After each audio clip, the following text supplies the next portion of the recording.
My name's Tim Franklin. I hate PowerPoint. I hate scripted speeches, so this is not going to be scripted. I have some slides to kind of jog my memory, but this is, PowerPoint is way far outside of my comfort zone in teaching and everything else that I do. So let's not worry about that. That investigative psychology thing, I may come back to it a little bit, but, well, not may, I will. So before I get started, a couple of things. One, where are the exits in this building? Anybody? Just point. Yeah. There's some in the back, there's some on the side, 2 over the wing exits, right? Why would I ask questions like that? The reason I want you to know where your exits are is in case something were to happen inside this building. The reason I want you to know what to do is because nobody ever talks about it. I did my entire dissertation on the 2012 Batman shooting, that horrible shooting that happened at the theater.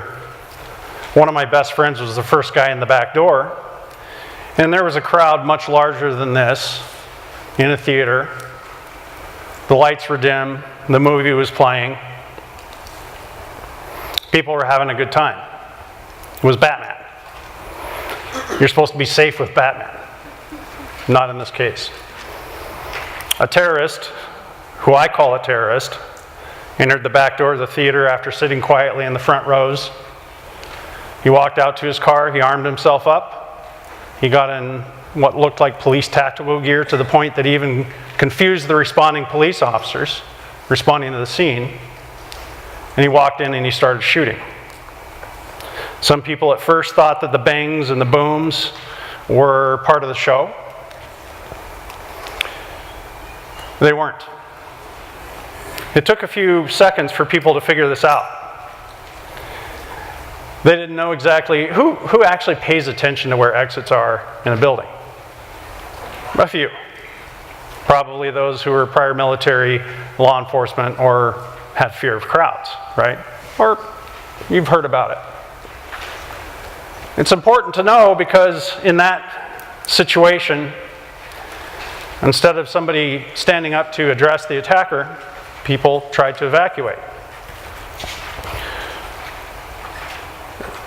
In the early phases of the shootout, it was a deadly mistake because when people got out into the aisles, he shot them. I don't mean to be super morbid, but terrorism is not exactly a comforting subject to talk about. I've been doing it for the better part of my professional career, which I'll go over in a little bit of detail shortly. But this is real life. This is the world that we live in. We eventually got the bad guy. He's in jail. A number of people died that night. Lives were forever changed.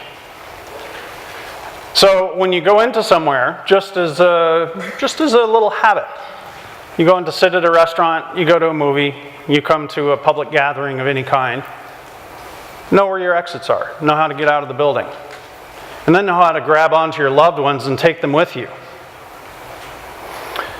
There's a police officer that I've heard that travels the country talking, and he was sitting at McDonald's with his family. Somebody came out and started shooting. Was going to rob the place. They started shooting. He was a SWAT team member, so he pulls his gun while his family's sitting at the table and engages the bad guy. The bad guy stopped firing at the crowd. Good. Swung his direction of fire toward where the threat was coming from, where the bad guy perceived the threat was coming from. Police officer shooting at him, and he shot and killed 2 of his kids. So this guy, his message is, if you're trained, if you're somebody like me who has spent a lifetime in public service and a lifetime in law enforcement, the message is, grab the ones that you love and get them out. And then go back in and take care of the situation, because you may not forgive yourself if you don't. So that's why I ask you, where are the exits? Seriously, there's 2 up there. There's the doors that you came in. There's a number of exits back here. And if something were to go wrong, don't sit there and do nothing. Do something. I teach this in all my classes, and my the folks that are in my classes will attest. We talk about active shooter on first day. We talk about disruptive people first day. It's one of the first things I cover. And you may never hear this ever again from a speaker in your entire life. So I ask you to take this little bit of advice seriously. Think about it, don't live it, don't let it eat you alive.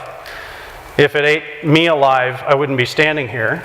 I would be locked up somewhere heavily medicated. But I've been fortunate enough to investigate some of the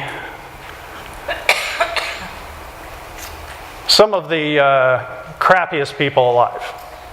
I apologize for my vernacular, but I'm just a blunt person. What you see is what you get, and I'm not going to change that for this presentation or any other. So I've had the privilege and maybe the disdain to stare at some of the crappiest people alive and try to figure out what's going on in their head. I did that long before I got a doctorate. So I've been thinking about this kind of stuff for a very long time. I thought about it long prior to 9/11. In fact, for those of you that were alive in 1996, about 7 of us.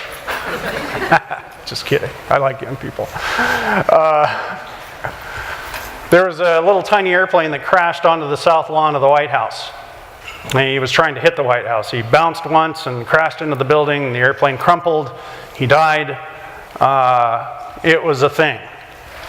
And so, as a part of the response team, and thinking about this later when I joined the Secret Service in 1998, I thought about, how could we stop something like that? How can we stop an airplane from hitting a building?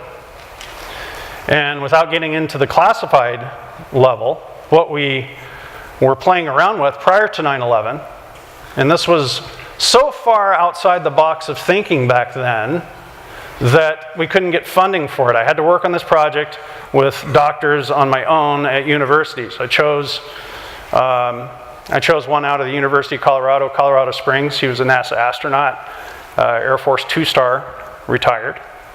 Undersecretary of the Air Force he went on to be. And I said, how do we handle a situation like this? What if a big airplane flies towards a building? This was prior to 9/11. Well, after the laughing died down, he said, that's a good question. Over the course of some months, what we came up with was that we might be able to electronically get into the autopilot of the aircraft and take the airplane away from the pilot and steer it away from a building. I was focusing on Washington, D.C. We could put it in an orbit over the Chesapeake Bay. And then that would give national security leaders time to think about what is it that they want to do. Depending on the aircraft, the autopilot can take you all the way down to landing. New autopilots can actually taxi to the gate for you without the he's literally a monitor, or she is literally a monitor. But then 9/11 happened and everybody stopped laughing.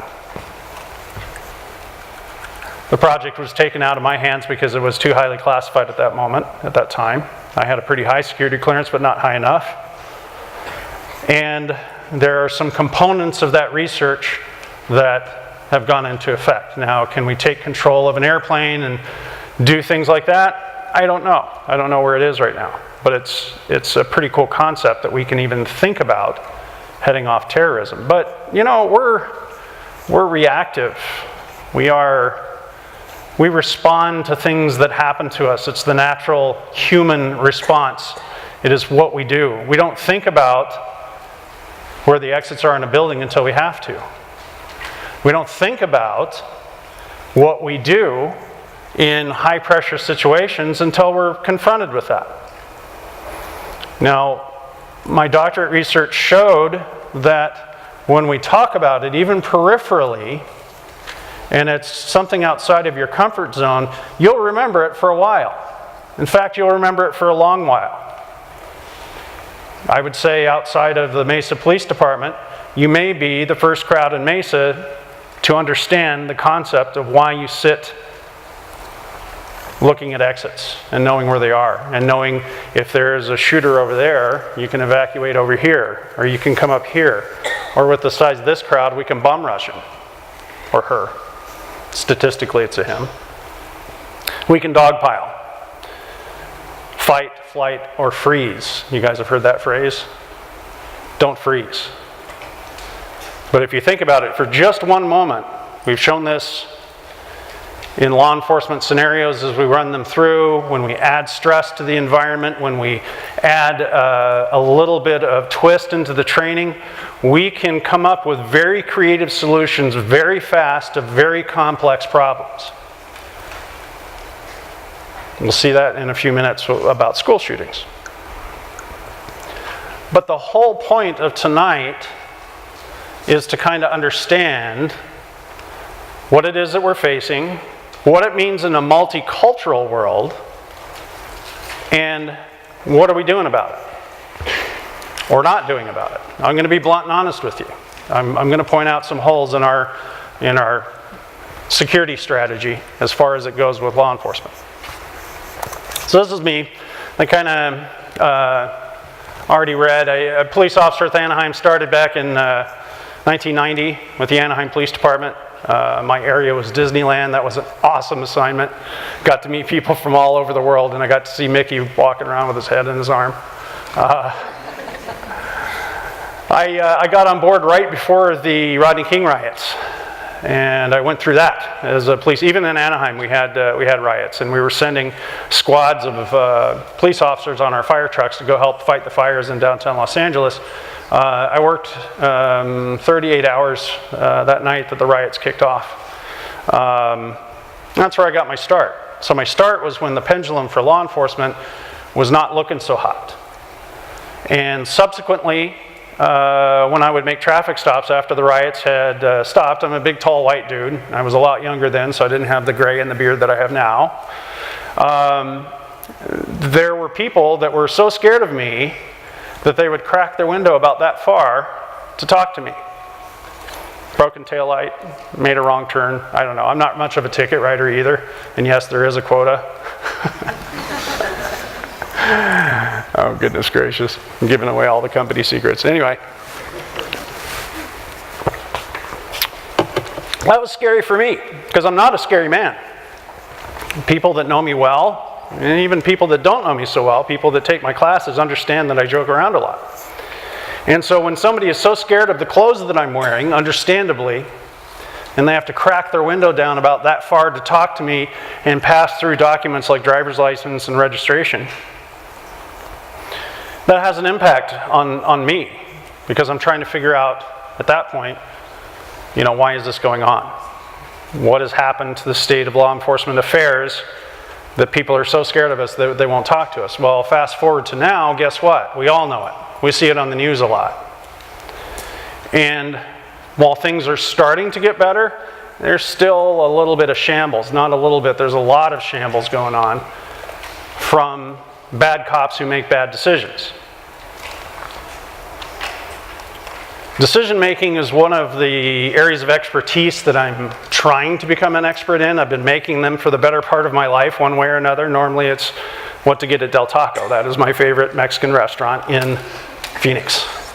If you have suggestions, come up afterwards and let me know for better food. Anyway.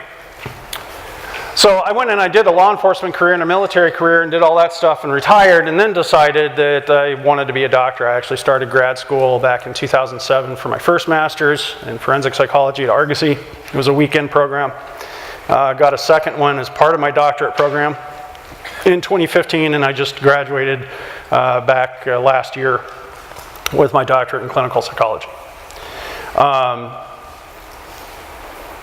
I don't know what I'm going to do with it yet. I'm doing some consulting, doing some teaching. I really enjoy teaching. I really enjoy talking. I like to treat people with dignity and respect no matter where they come from, no matter who they are and what station they are in life. That's why I chose to do a full-time pre-doctoral internship in community mental health, because I got to take myself outside of my comfort zone and talking to people and discuss issues that were important to them, like homelessness, like racism, like sexism, like assault, like all of the things that we don't want to talk about publicly. But there seems to be a huge debate going on in this country about that, and there needs to be a discussion. So I went up to Flagstaff for a year with Southwest Behavioral Health and Services. Some of you may know them if you're familiar with the mental health community here in Phoenix. And I served as a student staff therapist for folks that didn't have money to pay for services. And boy, I saw the gamut. I had people that looked like me, and I had the vast majority of people did not look like me. And so there was this trust issue. There was this learn how to build rapport quickly. And I'm a cut to the chase kind of guy. I don't like to spend time dancing with people, talking over the sensitivities of issues. Maybe I should. But I'm the kind of guy that says, let's just cut to the chase and let's talk about what's really going on. Well, that doesn't really work when you have somebody that looks differently, thinks differently, and is different from you sitting across the room from you. It was one of the biggest growing experiences of my entire life. I'll never forget some of the people that came in to see me would come in for their 50 minutes of therapy with all of their worldly belongings, carrying them in satchels and sacks and stuff, and we'd get into this tiny office that was not much bigger than this podium back to the chairs back there. And we would talk. I don't necessarily have to talk to you about anything in particular. There are some therapeutic techniques that I don't particularly subscribe to. I think that we are all a product of our experiences. All of the experiences that we've ever had in our life, from in utero all the way through this evening where you're sitting. Every experience that you ever have had, whether you remember it or not, affects you in one way or another. It affects the way you think, it affects what you eat, it affects how you exercise, it affects how you sleep, it affects how you talk to people, it affects how you look at people, it affects how you think about things privately and publicly.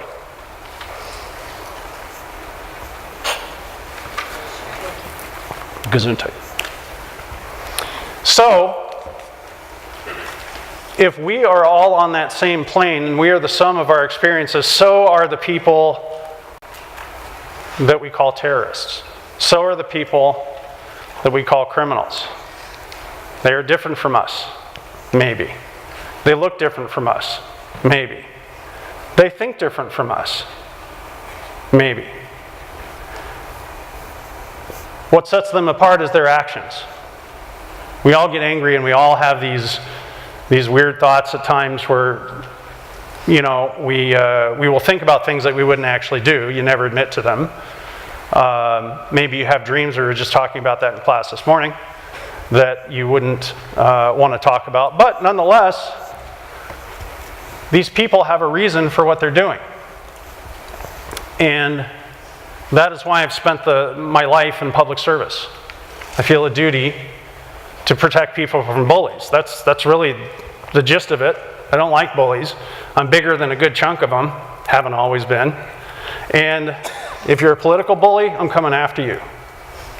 If you're a criminal bully, I'm really coming after you.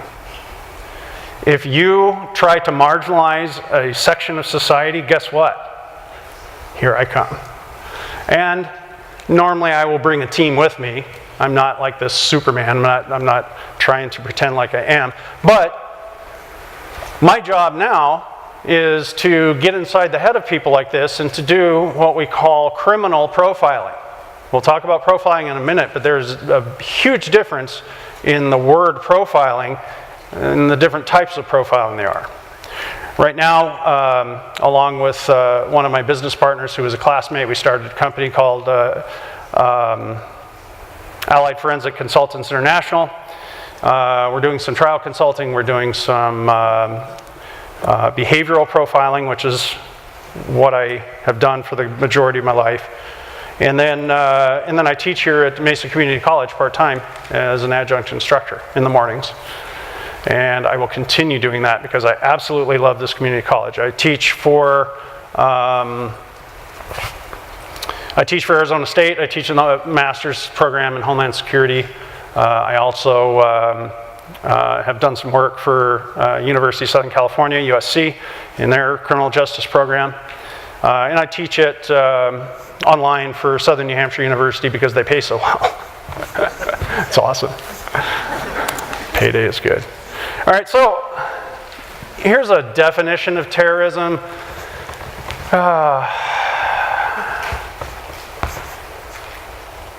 It's from somebody with a name that I can't pronounce. Wisniewski.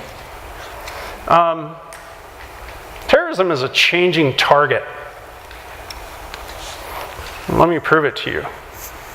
Let me see if there's another definition. Well, here's what multiculturalism is.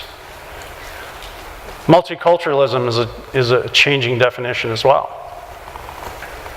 But in essence, it's regardless of your situation in life, who you are, what you look like, where you come from, you deserve to be treated with dignity and respect. Does that include the people who propagate terrorist attacks? Think about that for a minute. Okay, so here's proof in the pudding. Here's a short list of terrorist attacks that have happened in the United States. The big ones. I lost a relative, a cousin, by marriage in the San Bernardino one in 2015. Look at all those. The one that scares me the most, to be honest with you, is this one at Mandalay Bay in Las Vegas. The one that happened last year, almost a year ago. That scares me because nobody could figure out where the bullets were coming from. You run one direction, you get shot. You run another direction, you get shot. If you take cover behind, something that you think you're hiding from, people were getting shot.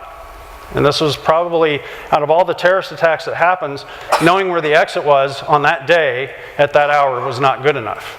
There were thousands and thousands of people out there going in every different direction, and that maniac that committed suicide, who did this terrorist attack, was just indiscriminately spraying into the crowd. Now, if we were to go back and we were to look at the definition of terrorism, it's to influence a policy.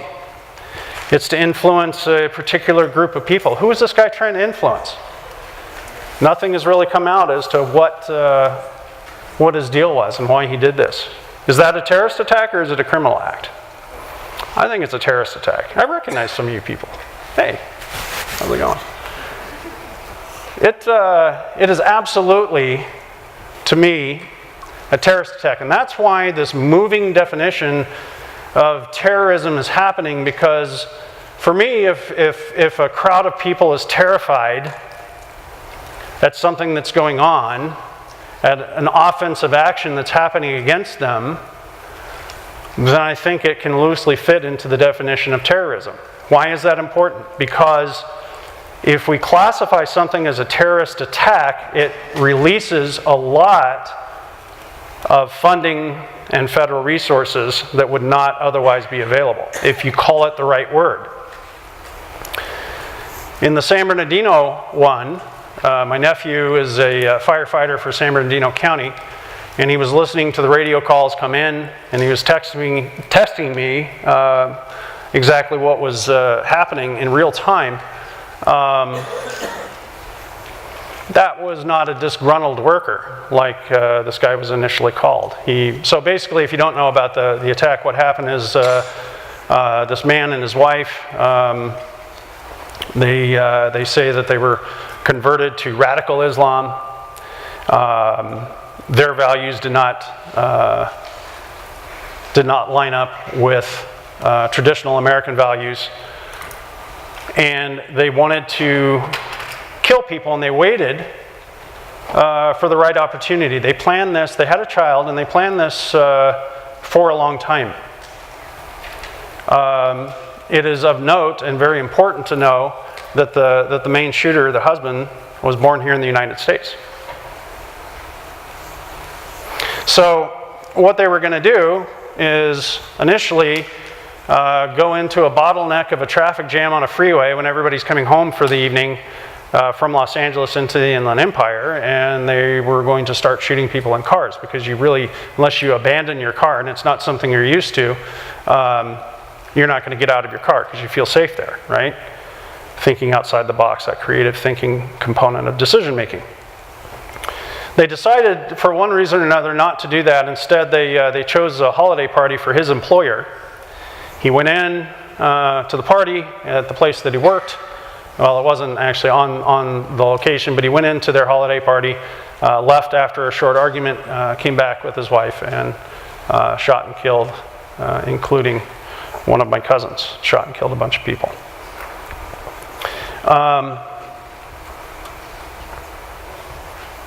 When you think about it from a psychological point of view, what makes people do things like this? Let me go through a couple more slides here, just so you can kind of get there's one that I'm getting to. So, I listed some major terrorist attacks here, international terrorism. Of course, I started with September 11th. But if you get on the internet and you type in international terrorist attacks, for those of us who have a little bit of gray in our hair, remember the 1970s, Carlos the Jackal, remember him? He was Lebanese, I believe, and would hijack airlines, him and his group, and they would hold for ransom and then release. Terrorism sure has changed. Look at all those people in countries all over the world. We see Africa and the Middle East, we see India, Indonesia. Terrorism is indiscriminate. So then, as I was putting the slide together, I decided, I'm just going to put one a year, the most deadly.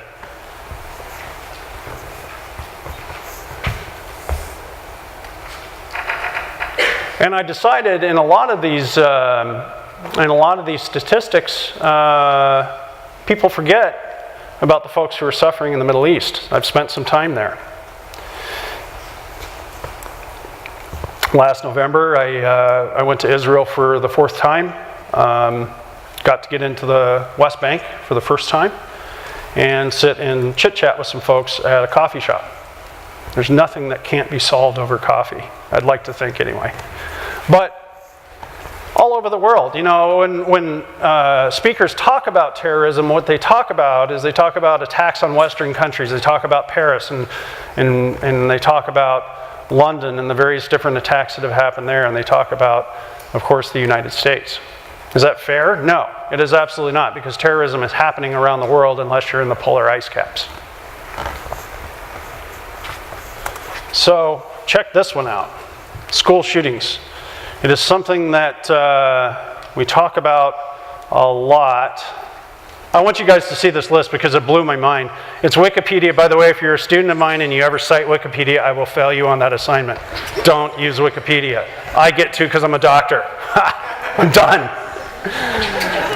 Don't use Wikipedia, seriously.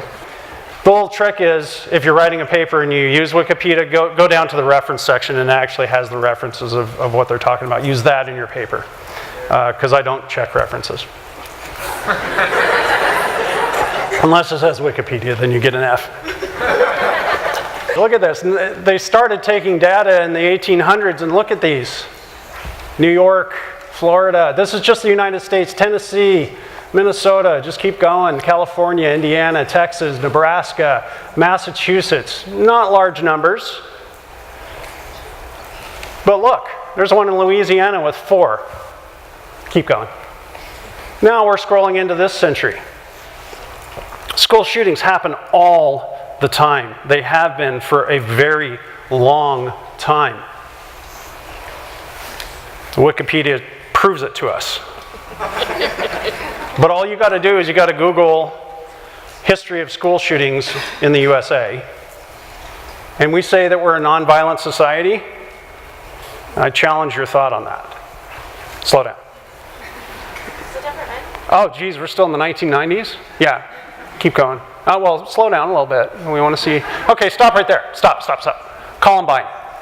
This is where police tactics for domestic terrorists who are kids changed. In the old days, When I was coming up through training, we were taught back in 1990 to secure a perimeter around the building and wait for the experts to show up, the SWAT team, the people with the special weapons and tactics. They did that. They did this in Columbine as a textbook operation. What they didn't take into consideration, and maybe they did, was that they could hear the gunshots going off. They're finding bombs outside, and people are dying. And they were doing nothing. People with guns outside were doing absolutely nothing about this. They were waiting, because that's how they were trained. I go back again to decision making. Could you live with yourself knowing that people are dying based on a policy that's written in a book? No, I can't. I can't tell you what I would have done that day because I wasn't there. I was there 3 or 4 days later. And then again when the president visited twice. Got to talk to some of the victims. But this changed law enforcement tactics forever. It also changed how we look at children. Never mind the pages and pages and pages of shootings that we just saw. And those are only attacks with guns. Can you imagine all of the other kinds of attacks that happen? We had to start thinking of children as terrorists. Why? Because they were marginalized, perhaps voluntarily, perhaps not. But these 2 kids were marginalized, and they're the ones that went in, planned for months, and committed this terrorist attack in Columbine, in Colorado. It was a nasty scene once, even when I got there. Looking into the eyes of a parent whose kid has died in something like this is one of the more painful things I've ever done. President Clinton and Dan Rather had a town hall meeting a year after this event happened in Columbine. And my job in the Secret Service was as a criminal investigator.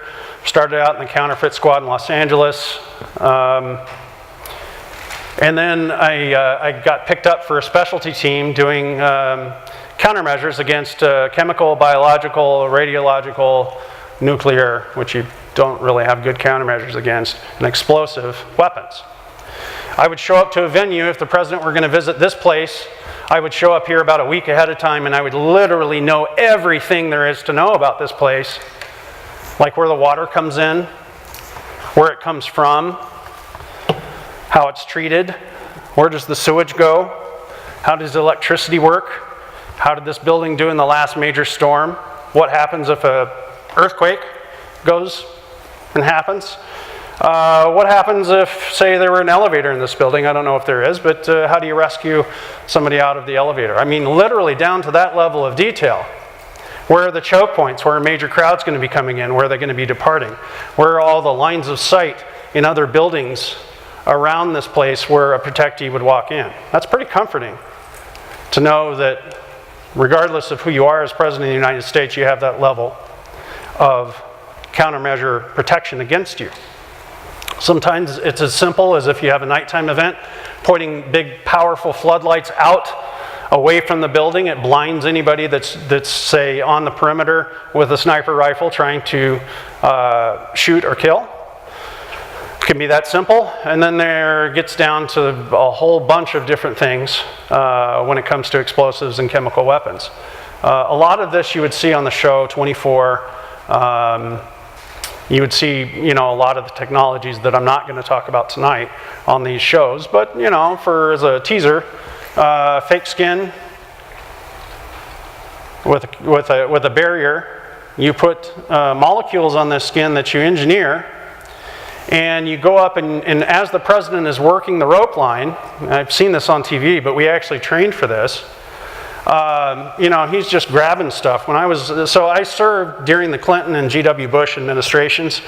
I served temporarily with former presidents, everybody from President Ford on up to G.W. I've met briefly President Obama.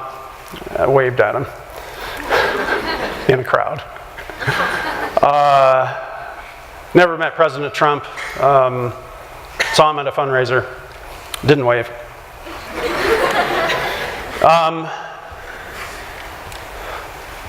But I've been around and I've done this stuff all over the world, and there's so much that you don't hear about.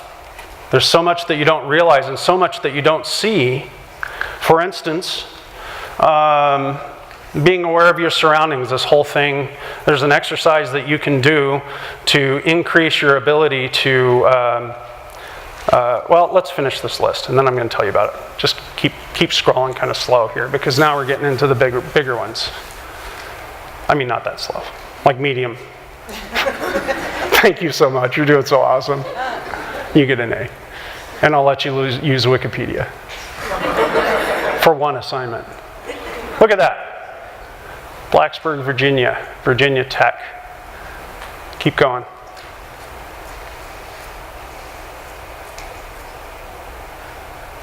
Look at these numbers. Every single one of those people had a mother and a father, sisters and brothers. They had lives, they had families, and it was robbed from them and taken from them, as is the case in every terrorist attack. Are you getting my point?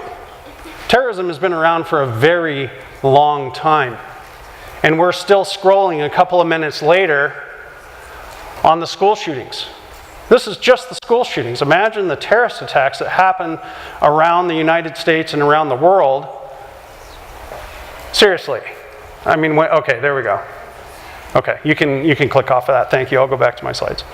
The ones that I'm not going to talk about. Isn't that nuts? Did you guys realize that? It shocked me even when I looked at it.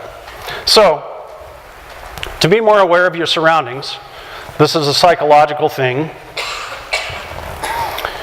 We would do an exercise where for just a couple of minutes a day, it's draining, and you normally do it in the car when you're driving so you don't look weird when you're walking down the halls of Mesa Community College talking to yourself.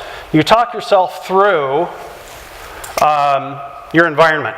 Everything that you see, literally everything that you see, you describe to yourself. I see a man in a red hat. There's about 150 people here. There's somebody sitting in the sound booth up at the top. I can't tell if it's a male or a female, but I see some green blinking lights. There seem to be 2 exits at this part of the room. The room is made of gray brick. It's probably pretty sturdy in a storm. There's lights that aren't turned on. Somebody has checkered shoes over here. I'd say the crowd is probably, quick glance, about 60-40 female to male. The age range, I'm not going to get into that one. I caught myself. You do this for a couple of minutes as you're driving down the car. You read yourself license plates. You look into stores, and who do you see sitting in the window? What are they advertising? You describe the road conditions. You understand whether it's light or dark, whether it's raining or not. And you talk yourself through for about 5 minutes per day. This is an exercise that everybody can do, and what it does is it increases your situational awareness so that you can do it for 10 minutes per day or 15 minutes per day. But basically, your brain processes and filters out so much information that you are able to sit here and focus your field of vision on me in a gray suit in, is this pink or peach? Orange? Whatever. You can focus on me up here. And then when I tell you to focus on the screen, most people look up there, right? And so your field of vision is like a pair of binoculars, unless you have something wrong with an eye or you're sight impaired. And if you were to take in everything that I just asked you to do in 5 minutes, and your brain were to actually process that information, you would get on so much information overload, you would literally not be able to handle yourself. You would be overwhelmed, your heart rate would go through the roof, you would go into the fight or flight or freeze. But there's a time and a place for everything, and that time and place is when you need it. If you train your brain how to do it, then when something happens, an attack, an accident, you witness a crime, your kid runs out the front door and runs down the street, and you don't know what's going on for a few minutes. Those are by far some of the more gut-wrenching calls that I've been on, or lost kids. I never had one that wasn't found, thank goodness. But you train your brain how to take in vast amounts of information and encode it into your working memory, and then it kind of goes into your long-term memory. So when somebody comes up to you and says, what was the license plate number of that car that just departed on a robbery? You're probably going to be able to remember it, or at least part of it. What color was the car? How many people were in there? What direction did they go? What were they wearing? What gender were they? What color were they? These are all important things that you would want to know in the aftermath of a situation. Let's talk about before a situation happens. Like right now, we're sitting in here. I promise you nothing is going to happen. I have friends of mine in the audience. I have friends of mine that are around. We're safe. We're safe in here. But let's talk theoretically. If an attack were to come in, we need to be able to respond, and we need to be able to get out. And we need to be able to pick and choose who we're going to grab and go with. And we have to have a method of getting out of the building and an exit. Doesn't that require vast amounts of information? Now, adrenaline is going to help you. You're not just sitting there driving down the street describing things in a state of bliss. Your mind is absolutely wired for that fight or flight. Unfortunately, it's also wired for freeze. Don't freeze. Ever. Do something. Don't sit there and be a victim because you froze. It's part of the human condition. Fright is part of the human condition. That's okay. But the ones that make it out are the ones who do something in the face of an extremely adverse condition. So, if you do that quick scan when you walk into a restaurant, or you walk into a movie theater, you walk into a performing arts center, and you just do a quick, if something goes down, this is who I'm grabbing, and I'm going for that door. And if that one's blocked, I'm going for that door. Well, what if there's a fire in your hotel room? Same thing, right? Your fight or flight is going to kick in. Adrenaline is going to turn your brain on, basically. It's Adderall that's getting dumped into your brain. It will dilate your pupils, and for those males that don't know what the word dilate means, it means get bigger. I've never delivered a baby, and I never will. They scare me to death. Babies are the most terrifying thing on the face of the earth for me. Especially new ones. They're awesome. I have no children, if you can't tell. Anyway.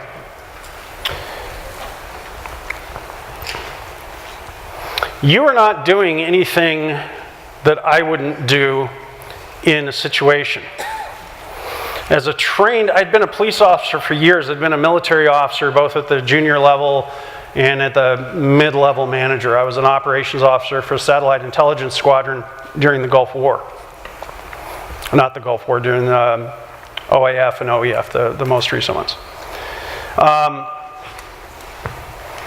had a lot of training, and a lot of it is muscle memory.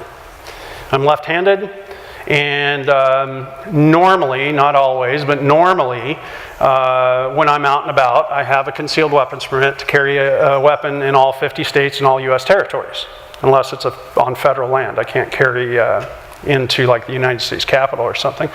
So, when I retired in 2013 from law enforcement, I decided to do this experiment. With all of the training that I had, I decided not to carry a gun. And I would leave the house, and it was disconcerting at first because, you know, you always have that level, you act a little bit differently, you feel a little bit differently, you feel a little bit more powerful, you feel that maybe you can make a difference. I wanted to know what it felt like to not have that, because my department's policy said you carry a gun off duty at all times, blah, blah, blah. Is that enforceable? No, absolutely not. But I did. And I felt, what's the name of that show? Naked and Afraid? The naked part was just without the gun. I had full clothing on every time I stepped out of the house. But I felt vulnerable. But over time, I trained my mind and my body to feel okay. I can be a good observer.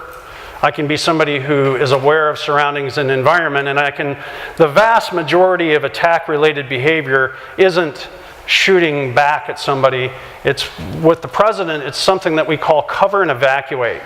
It is you cover your loved ones You get them together, and then you evacuate and you get out of the kill zone. You don't want to stay where people are dying. And so your reactions have to be fast, and they have to be not thought out. You don't have time to sit in some of these situations. Another thing is the vast majority of terrorist attacks, when they happen, they're over before you know it. Take an explosion. By the time you realize the bomb has gone off, it's gone off, and it's done. You have to deal with maybe things falling from the air for a couple of minutes. I learned how to make a Tim McVeigh bomb, which is ammonium nitrate and fuel oil mixed together, primed with a stick of dynamite, primed with some det cord, and you light it up. And as you approach the explosive scene, you can tell what kind of bomb it is because, plastic explosives, for those of you who have heard that term, they tear pieces of metal apart at the seam. Ammonium nitrate and fuel oil rips it apart. It tears it apart. And then there's going to be these little, if anybody's ever been on a farm and seen ammonium nitrate, it is a fertilizer, and it looks like a little BB with a divot in it, kind of like a golf ball divot, right? And Tim McVeigh's bomb, he didn't build it right. That thing went what we call low order. It didn't even fully explode. So when first responders got there, there were these little BBs of fertilizer everywhere when they should have been burned up in the explosion. What we found was that he primed, it takes an explosion to cause an explosion with this particular kind of explosive, and that's why you put the stick of dynamite, stick it in there. He had 55-gallon drums inside of a rental truck. And he primed every other one with dynamite. And he thought that he would get what's called a sympathetic explosion. So one explodes and it has enough power to explode the next one, and the next one, and then the next one after that. So he only primed half of these 55-gallon drums.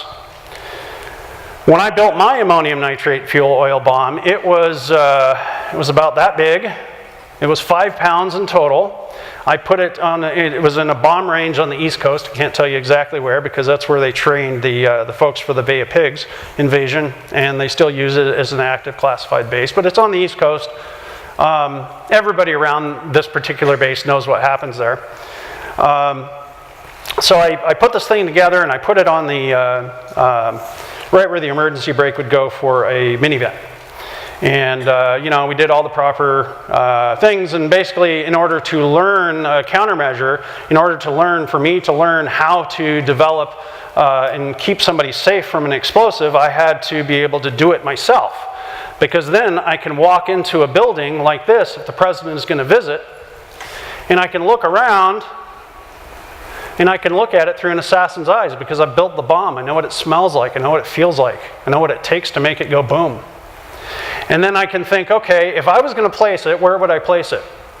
If I was going to try to kill the max amount of people, how would I do that? Where would I put it? And then I develop a countermeasure. It can be something as simple as a curved plate of metal.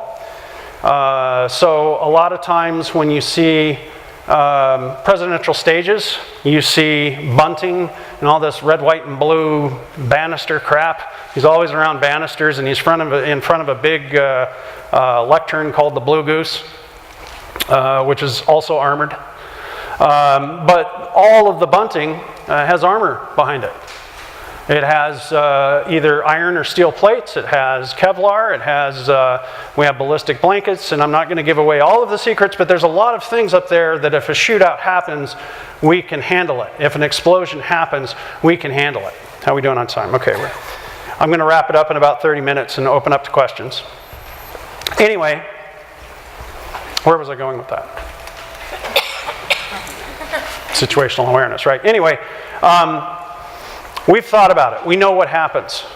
We're prepared for anyone who will do the president harm, who has ill intent toward a crowd or anybody else. It's all about knowing what your decisions are. Now, what about the 9/11 hijackers?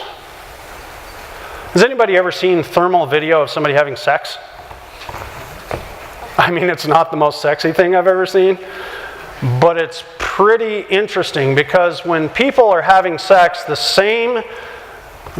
some of the same hormonal responses happen in your body, and it gives you heat in places that you normally wouldn't have heat. Hands, groin, mouth, cheeks, eyes, nose. It looks something like this. Or this. Or, oh, here we go. Like that. Isn't that sexy? Hi, my name's Tim. This is a scientific way for us to tell if you're under stress, because your body looks the same if you're stressed out as it does when you're having sex. I don't know if this guy's having sex or not. I would hope not. But the red is where the body is warming up and there's extra blood flow to the lips, the eyes, the forehead. If you were able to look at his hands, that would be red, feet would be red, groin would be red, underarms would be red. We developed a thermal camera system to be able to point at people as they walk down a hallway in an airport. And we are able to read body language, which we'll talk about briefly in a second. We're able to read microexpressions on their face. Are they really concentrating on something hard? How do they compare to the rest of the crowd? Because if you're trying to hide something you're about to do that's bad, you suck at it. You're really not going to be good at it. That's why we stand on the stage and we look out into the audience and we look for bad guys. We don't know what we're looking for. I don't know what color, gender. I know the statistics of a terrorist. The statistics say that it's normally a male, depending on what region of the world you're in. It is a male, ages 17 to 24. In the United States, normally Caucasian. Someone who comes from a generally middle class background, solidly middle class as it turns out, and somebody who has a social vendetta of one kind or another. You don't see the captain of the football team or the cheerleading team going out and committing school shootings. Who do you hear about? You hear about the people who are out on the fringes and who are marginalized, who are psychologically a little bit unstable. Just like drinking and driving. Statistics say the first time you get arrested for drinking and driving is probably you've had drinks probably about 80 times before the incident where you got arrested. You have to walk yourself into feeling comfortable enough to conduct an attack. That means you have to let your mind wander into places and you have to settle and say, this is what I'm going to do, and this is how I'm going to do it, and I'm going to plan it out, and whether I'm a part of a large organized group, Boko Haram, Al-Qaeda, ISIS, or I'm reading on the internet and I'm reading all sorts of BS on the internet that's going to radicalize me and cause me to commit these horrible acts.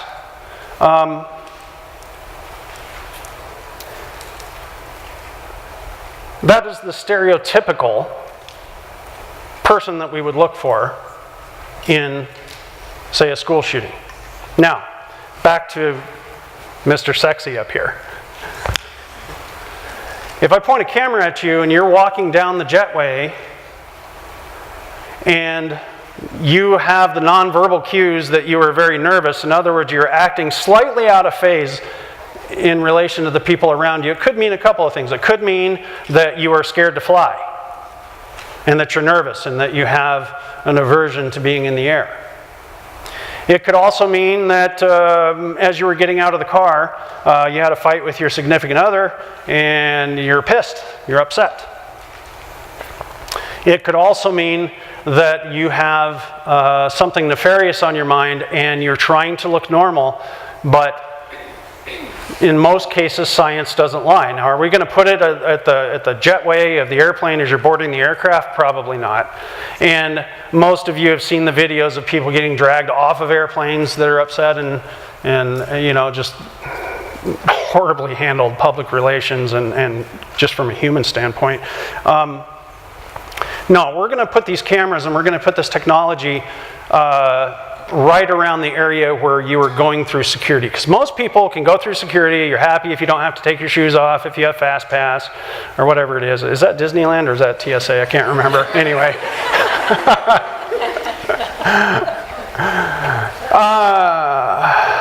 We're going to put it at a place where we can intercept you before you get on that aircraft.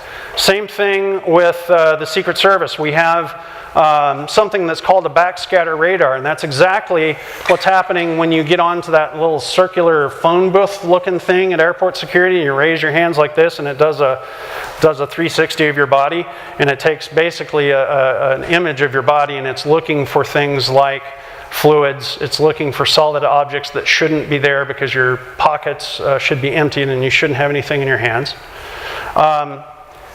We build those into door frames. So literally everybody that walks through a door frame is getting a quick look to see what you have. Do you have an explosive on you?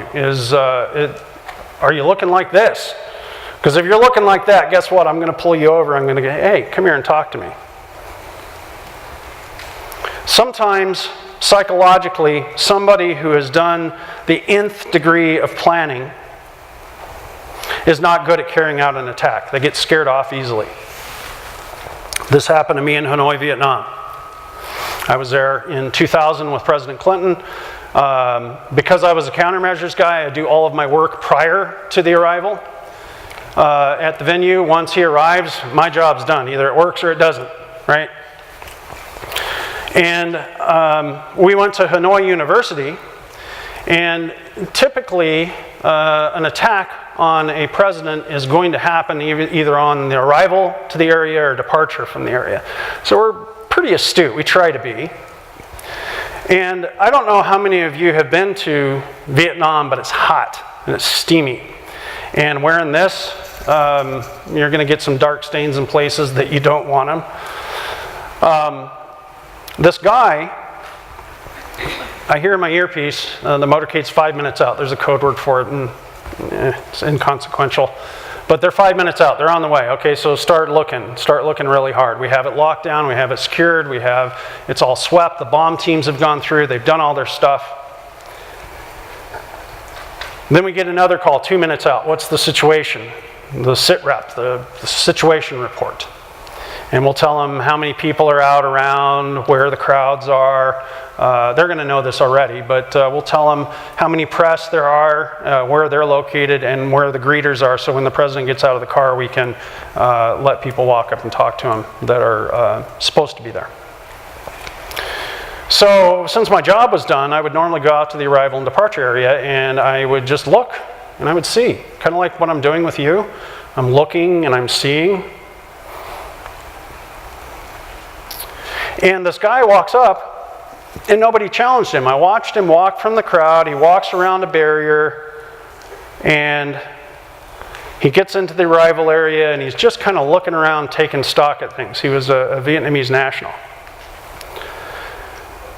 He took a couple of deep breaths, and, first of all, this guy was not in the stereotypical dress of a presidential visit. Everybody was in business suits or they were in traditional attire. This guy was wearing a longer, heavy coat in this weather, and it was drippy and it was hot. And so I saw him, and I grabbed one of the Vietnamese police officers who don't do real well at multiculturalism, by the way. And I said, hey, that guy. And I pointed. And then I realized he didn't speak English.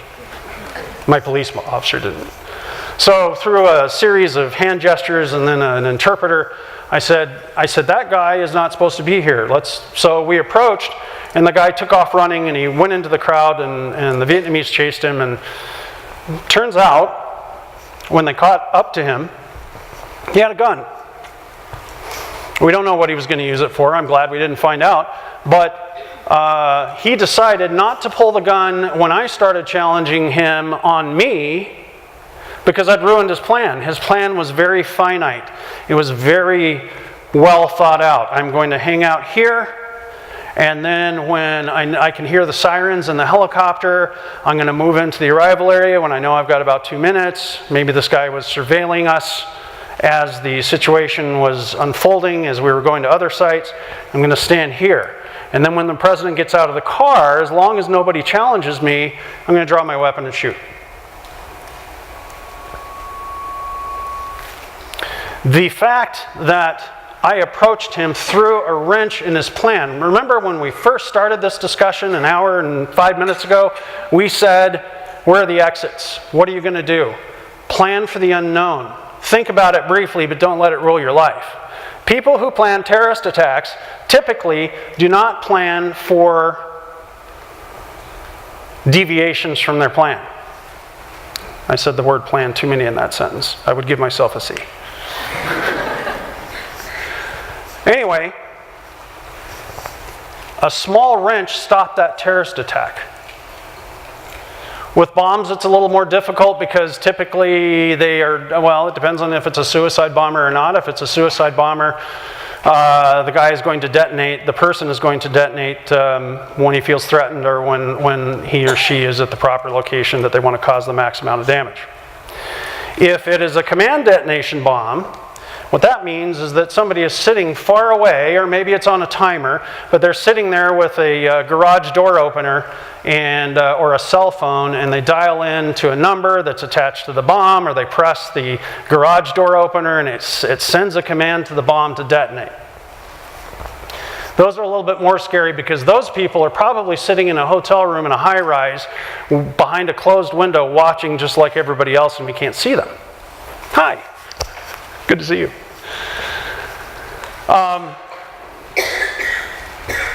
Think about that in relation to mental preparedness, you versus a McDonald's type shooting, you versus a school shooting, you versus someone who intends to do you harm in a classroom.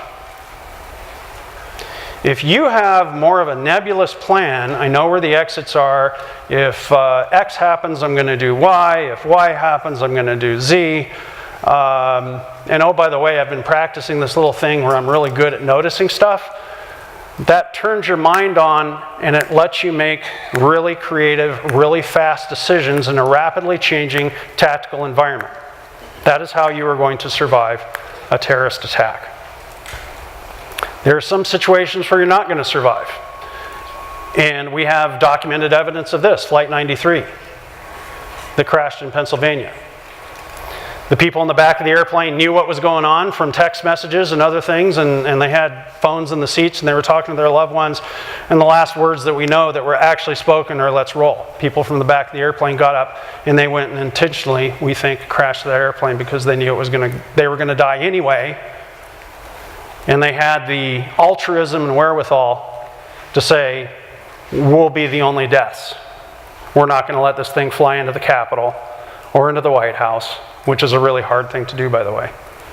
We are going to end this right here, right now. Sometimes you have to make that decision, but that is a moral one. That is one that you make in the moment. They made that in the moment. I'm not asking anyone in this room to make that difficult decision. What I am asking you to do is to understand that terrorist ideals are not necessarily jumbled. If, you've heard the old argument back in 1776 and maybe a little bit before, we were the terrorists, right?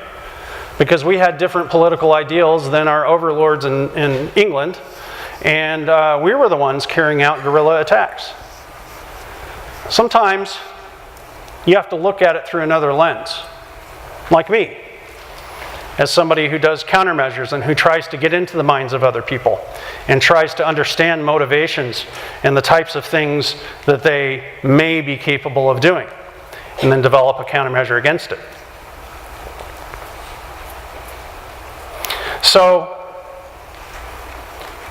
I want you to understand that if you look at something through somebody else's eyes, you put yourself in their shoes for one brief moment, you may come up with a motive, you may understand, and it may make you really, really angry because it's wrong. Taking life in that sense is wrong.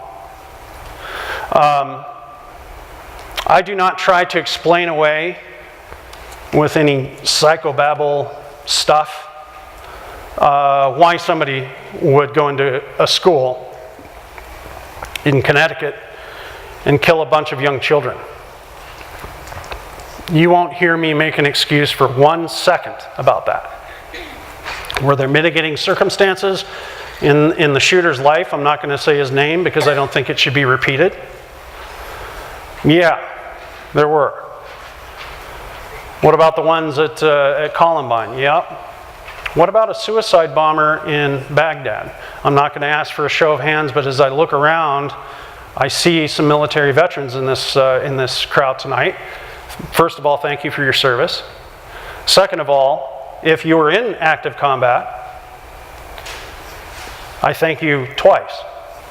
But the vast majority of veterans will tell you they're not there to fight for the president, they're there to fight for the people that are standing beside them. They are there to get through the situation alive. They're not there to put themselves in the shoes of another and to try to figure out what the motivations are for somebody committing a terrorist attack. No, they are there to stop the terrorist attack and to respond. Same thing with police officers. So now, based on what we know about planning and what we know about how easy it is to mess somebody's plan up of carrying out an attack, let me switch from military back to police. Here's what we do. If you are the first guy on scene and you are a one-man car and you have a gun, you get your ass in that room and you go save lives. If you get killed in the process, that's what they pay you for. You have to mentally prepare yourself for that. And if you don't, and you can't, then you leave the field. And a lot of people do. And I don't have a problem with people that quit because they don't want to take on that level of responsibility. But one man, one person, one female, one attack dog, or a drug-sniffing beagle, can completely change the dynamic of an entire terrorist attack situation. So here's what happened. Let me go back to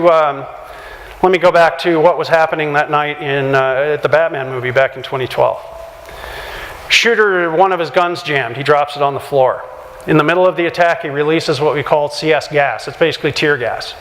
And so it's a chemical irritant that's floating around in the audience. It's made of these little tiny crystals that get in your eyeball and they get in your lungs and you just drip snot and you cry and you have a hard time breathing. It causes respiratory distress. It doesn't kill you. It's just very, very annoying. And then he started shooting. Well, when his gun jammed, he said, I'm going to go out and get some more bullets and I'm going to kind of refresh myself. He was wearing a gas mask. Anybody that's been in the military or any kind of public safety knows that the gas canister, the little filter, is on one side or the other. If you see one here, you probably bought it at a military surplus store. My buddy, I'll name him, Captain Steve Redfern now, he was a sergeant at the time, rolls up and he sees this guy in black tactical gear. He knows that there has been a mass shooting. He doesn't understand the level of it. There was a police officer stationed at the theater that night working off duty in a police uniform with a police radio. He's the one that sent out the first call, and then floods of calls came into 911. So Steve, knowing that there's already somebody on the back end or on the entrance end of the theater responding, goes around to the back end of the theater where he encounters a person in black tactical gear. And he's like, wonder what SWAT's doing here. He has an assault rifle. And he's, manipulating things as if he's getting ready to go in and attack the attacker. This was 90 seconds after the first call for help went out. This entire radio sequence, by the way, is on YouTube. If you Google Batman shooting police audio or fire audio, you can listen to the whole thing go down. Another cop responds with him, and they realize pretty quick that this guy was a bad guy, not a good guy. How? because he was wearing a gas mask that had a canister here. That was the only way that they knew. So, showing some restraint and self-control, they drew their weapons, said get on the ground. The guy complied with the commands. And they handcuffed him, and they're like, now what do we do? So Steve goes in the back door of the theater and is immediately assaulted with this CS gas, this tear gas. And the movie is still playing, and there's explosions going on in the movie, and it's dark, and there's people screaming, and there's people crying, and there's cell phones going unanswered. And he backed out, and he's like, hey, I need a lot of help. So, you know, we know the rest of the story. A lot of help showed up, but the firefighters that day, not the firefighters, the guy in charge who showed up said, we're going to stage the assets around the movie theater. There was a shopping mall, and he started setting up these bases to triage patients as they came out of the movie theater. Steve said, no, that's not good enough. We need paramedics in here now because there's people dying. And if you listen to the audio, you'll hear the excitement in his voice. And firefighters, he stepped in front of an ambulance and he's like, turn that way, down this alley, go to the back. There's like 10 people you can put in your ambulance and go right now. And they said, we can't. We're being staged. Staged meaning they're hanging out away until the scene was safe. Now that's something we are taught in public safety. Don't become a casualty, because then you just complicate the situation. If you're going to do something, do it right, do it in a team, blah, blah, blah, unless it's an active shooter like I described before. Anyway, he called marked police units back. He had no idea, you know, this was this creative thinking, this adrenaline rush, that's what he looked like probably on thermal camera. And he started taking victims alive and dead and throwing them in the back of police cars, 2, 3, 4 at a time, and telling the cop, go to the trauma center there in, it was about 2 miles away from the theater. He thought so little about this because he hadn't been trained for this situation, and that's where we do the most self-reflection, is after it's done. Now he's a captain, he's in charge of all detectives and, you know, that sort of thing for the Aurora Police Department. He also travels the nation and gives speeches very much like this with a psychologist, a police psychologist, and they discuss the emotional fallout and how to prepare for these sorts of things. Steve's okay. He doesn't have post-traumatic stress disorder. Steve doesn't have to take a shoebox full of pills to get through his days, because he's proud of what he did that day. We won't know how many lives he actually saved, and the fire department did come in after they declared the scene safe, and they saved a lot of lives too. I have all the room in the world for firefighters as well, and EMS, and dispatchers, and corrections officers, and all of the other people that are involved in public safety.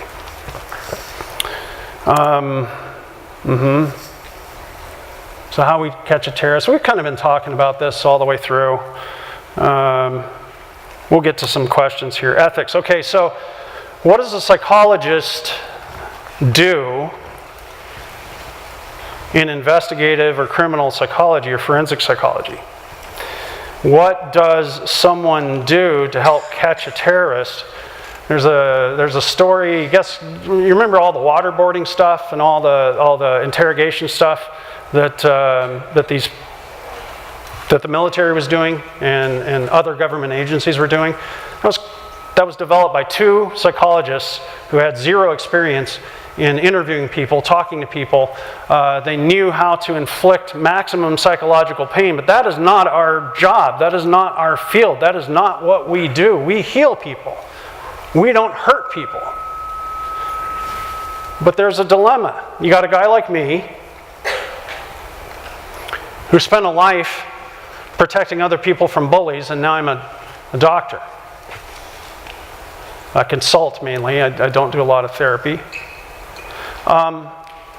Where do we draw that line in catching people? Where's the ethical boundary? I'll tell you, it's really, really blurred. And it's a huge debate that's going on in psychology right now with the American Psychological Association, with those 2 guys that developed the waterboarding techniques and the interrogation techniques. They had their licenses to practice revoked. They came up for criminal prosecution, but I think they were both exonerated. Who is a client and who is not? How do we stop things like school shootings from happening? We have to look at the raw facts. Regardless of what discipline you work in, we have to look at the facts of what's going on. And we do that through behavioral profiling. We profile behaviors. We don't profile people, or we shouldn't. If I look at you and you look like Mr. Sexy Time up there on a camera, I don't care what color your skin is. I don't care what your national origin is. I don't care what you're wearing. If you were showing microexpressions where you know, and like I alluded to earlier, I can look out into a crowd and pick out a bad guy because they're trying to act like the rest of the crowd, and in trying to act like the rest of the crowd, they're not really good at it. I'm profiling that. I'm not profiling a color or a gender. Bless. But at the same time, I can't erase all of this knowledge that I've gained over the lifetime that I've spent chasing bad guys and working in the military, and put it all aside and say, okay, I'm going to be a therapist now, and I'm going to absolutely ignore. No, I'm not going to do that. I'm going to use the totality of my skills. Remember earlier we talked about you are the sum of your experiences. Me too. I am the sum of all of the experiences I've ever been through, from the jungles of Vietnam to the top of the Acropolis in Athens. A little tiny island in the middle of the Caribbean where I spent a brief amount of time doing some writing. I've been all over the world. I've met all sorts of people. I've been to the Middle East. I've been to North Africa. I've traveled overseas with a couple of people in this room. And they will tell you that there is no substitution for experiencing a different culture, for trying to look at something through somebody else's eyes, even if you don't agree with it, and coming to a logical conclusion. So kind of that's what I do now. But at the same time, if an attack happens, I do a lot of commenting and, you know, like I say, behavioral profiling now. If an attack happens and I'm present, guess what I'm going to do? I'm not going to act like your therapist and give you a hug and some granola to eat. I am absolutely going to take you out. If you intend to do me or my family harm, psychology be damned. I'm going to take you out. And there's no question who's going to win. That's how I deal with the gray area. The American Psychological Association might say something different. They might say you shouldn't be looking at people through that lens, and because, you know, this is a profession of healing and you are now a doctor in this profession, you're at the pinnacle of the profession. Although I'm a young psychologist, I'm an old man. Well, I'm not a psychologist. I have a doctorate in psychology. I haven't taken the licensing exam yet. Don't know if I'm going to. But nonetheless, that ethical line can get blurred, because where do we say, this is obvious, we need to fix this. We need to fix what's happening in our country. We need to adjust the way we respond to mass shootings, like they did for Columbine. Where do we draw that line? That is a question that I'm going to leave for the audience, because in my head, I know exactly what I'm going to do. I know exactly where I'm going to go, and I know exactly how I'm going to handle it. So the catch is, if you do something, have a reason for it. I can defend anything that I say, anything that I do. I can defend my political beliefs. If I vote for somebody on election day, I know what they stand for because I've read everything about them that I need to know. I have a reason for it. Same thing with religious beliefs. I have a reason for it. I know what I'm standing on. It's not what other people have told me. It's what I've experienced myself.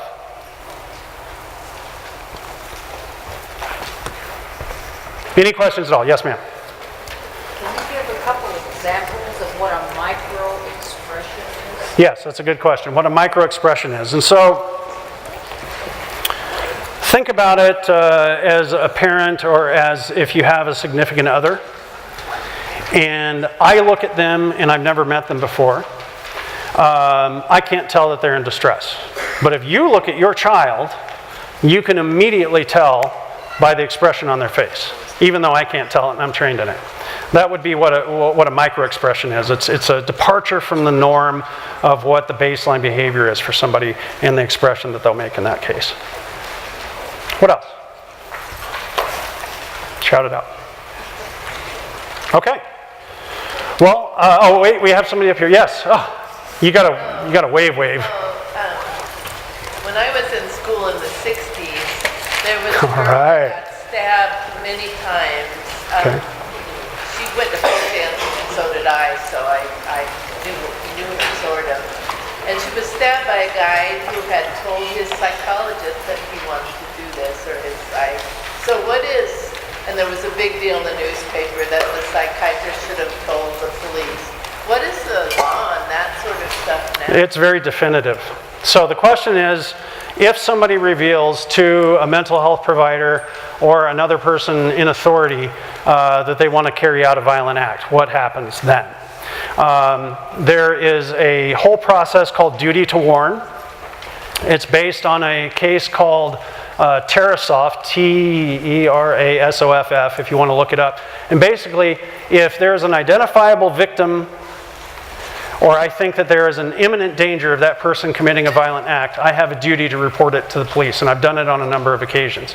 The other times where I'll break confidence of a client or a patient is if I think they're actively suicidal and they're going to get up and walk out of my office and commit suicide, or if they are committing elder or vulnerable adult or child abuse. In those situations, if they're homicidal, suicidal, or they're committing abuse against somebody actively, I will break their confidence and I will call the police department. And I have done it before and I'll do it again. I've also been the police officer that responds and I'm like, hey, what's going on? So yes, the law is called Terrorism. Yes. Any other questions? Yes. This is going to be a very weird question. I'll give you a weird answer then. All right. So why is it that when some people may disagree, but as a Muslim, I'm proud to say, when a Muslim person terrorizes, they're a terrorist. Mm-hmm. But when a white person does something, they're mentally ill and they just go to jail. But when somebody is Muslim, they die or somebody puts a death sentence on them. Let me put it bluntly, it's a lack of multicultural competence. It is a lack of an ability to see through who the person is and assign them a moniker based on dress or religion or the way that they handle their daily lives. The only way, not the only way, but one of the good ways to get rid of that is to experience foreign cultures. I had some of those same feelings before I deployed to the Middle East. I had friends that were killed over there. But now, since I've traveled extensively and I've talked and I've had, a lot of tea, sitting over and discussing these issues, I see last November when I went into the West Bank, I expected to hear a lot of vile and hate toward Israel. I didn't hear that, really. When I sat I went to Ramallah and I went to Bethlehem. I sat in the coffee shops and I talked to people and I discussed, hey, what's your take on this? And I gathered information so that I can make up my own mind. Just like I said, if I know what I'm voting for, if I don't know what I'm voting for, I'm not going to vote, right? The same thing is there's a lack of multicultural competence around the world because no matter who is let me flip the table. No matter who is in office, as a president, as an American, when you travel overseas, depending on where you're going, you're going to be treated differently. It's happened to me in England, outside the greater London area. It's happened to me in the Middle East. It's happened to me in Japan. Why? I am not the American government. I am Tim Franklin.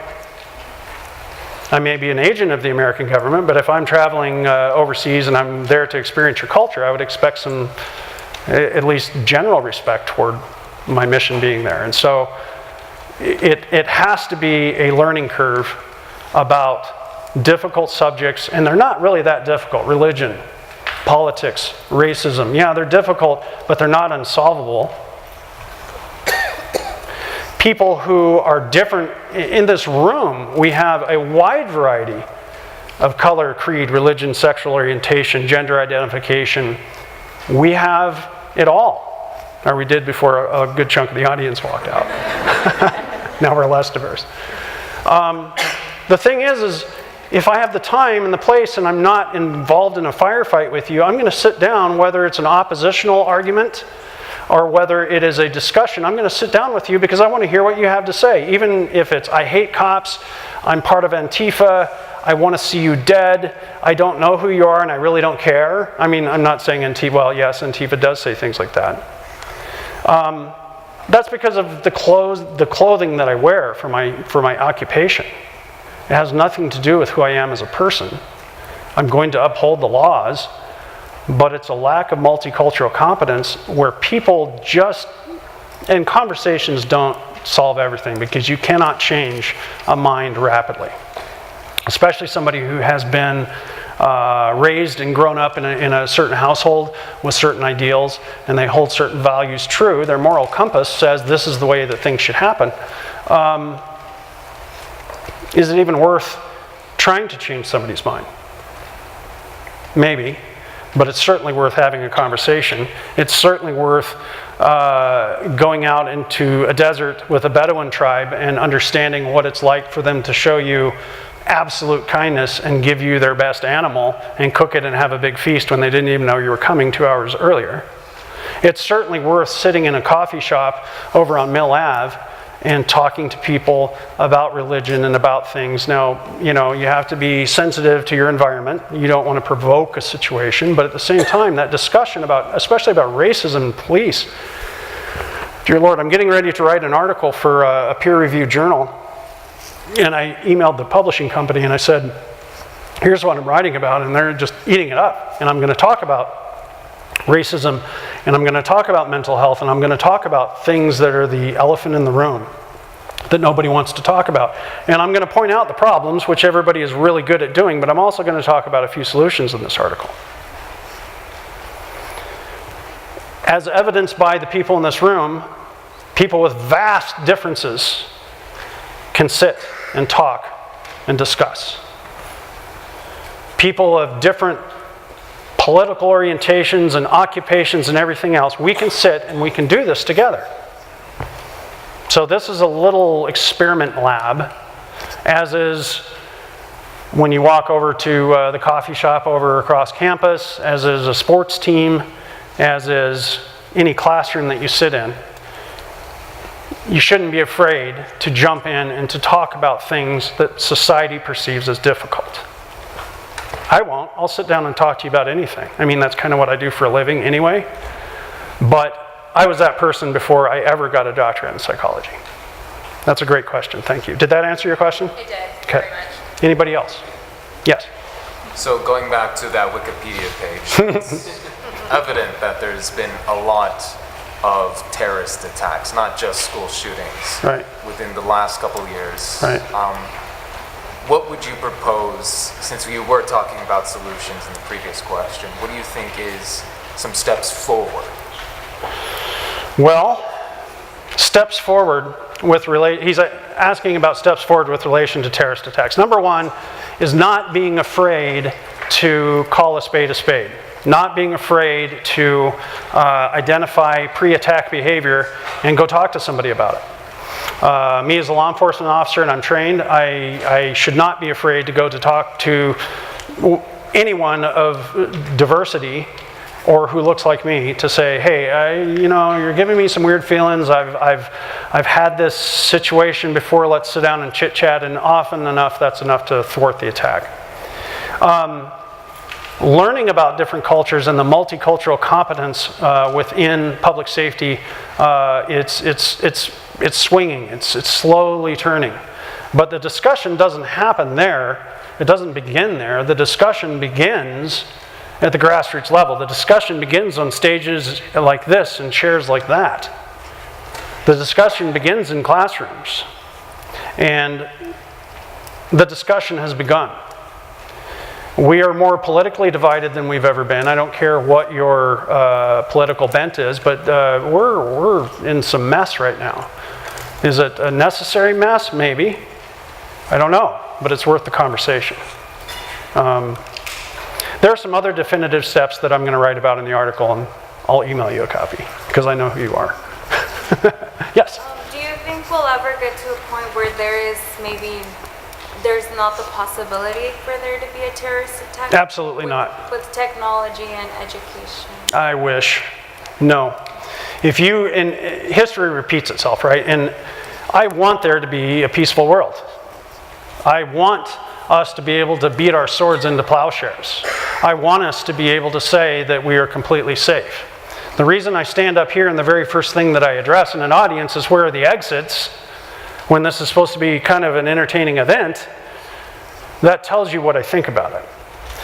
People with ill intent, whose minds you can't change, you can't get to the hearts and minds of the people. That's one of the things that the main tenets of our Middle East policy is get to the minds and the hearts of the grassroots people, the people sitting in the chairs, and maybe things will change. That hasn't happened. There are people that are going to do terrorist attacks no matter what. There's marginalized kids and maybe even popular kids who are going to do school shootings. There are going to be robberies. There are going to be deaths. There are going to be arsonists. It's just a part of life.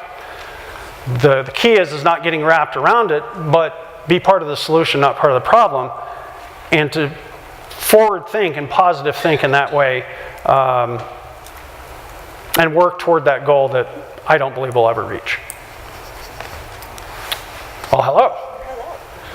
So as you know, I know a little bit about the subject. I know that you know a lot about the subject. Yes, I traveled with this young lady a couple of summers ago.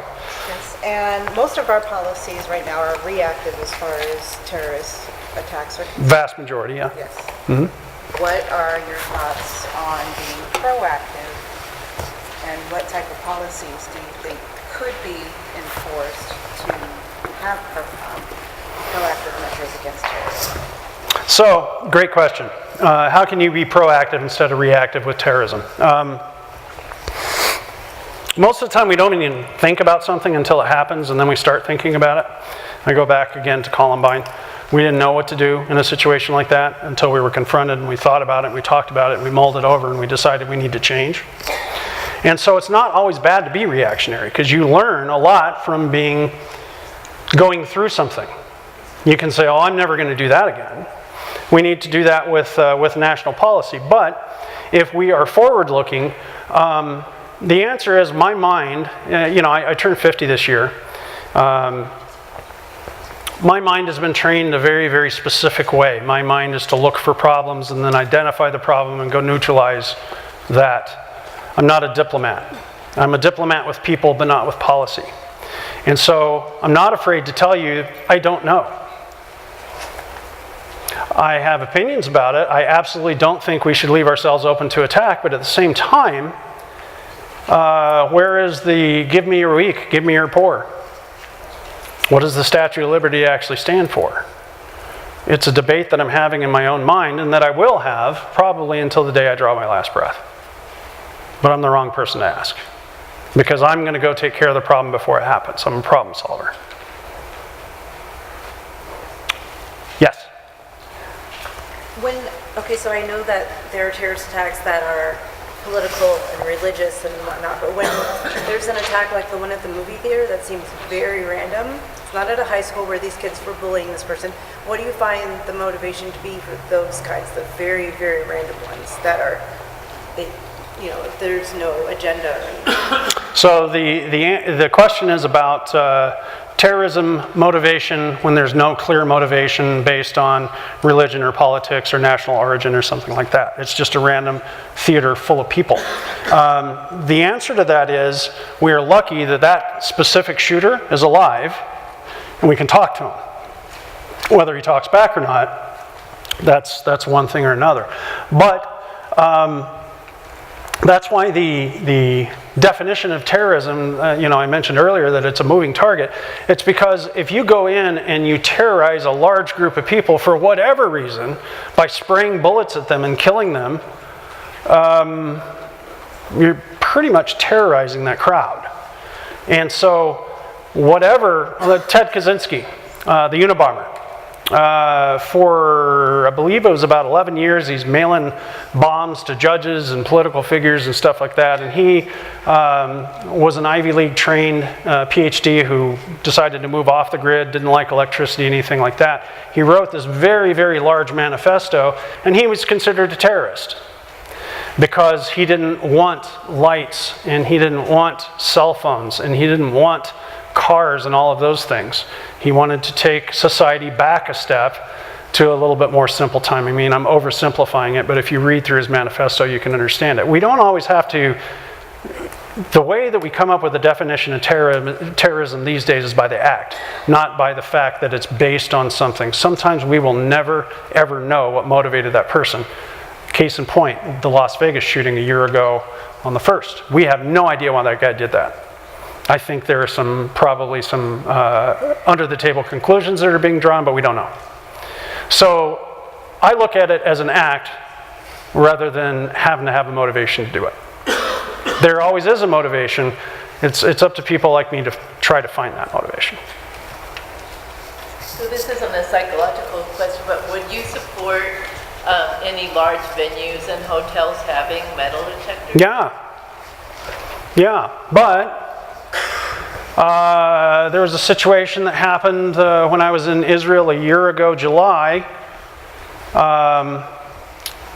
2 people went up to what's called by the Israelis Temple Mount. It's where the Dome of the Rock is, and the Al-Aqsa Mosque. Did I say that correctly? And they shot a couple of police officers. And so there used to be free access in and out of this area. But nonetheless, the Israelis shut everything down. They pointed cameras. They had recording devices, and they put up metal detectors for all of the Muslims that wanted to go pray, and they shut down Friday prayers. It caused riots in the street, and I was there. I was there when it happened.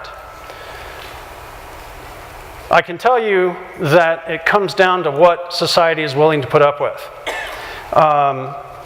Specifically, I don't want to have to wait in lines and go through metal detectors every time I go into Walmart. Could a shooting happen in Walmart? Could it happen at a school? Could it happen at all the places that I go to? Yes. I'm not willing to put up with that, and I'll use my vote to say I don't want to put up with that. But there are certain situations, the National Security Act, right after 9/11, that gave the government special powers to surveil people. And so it's what the society is willing to put up with versus what I'm willing to put up with.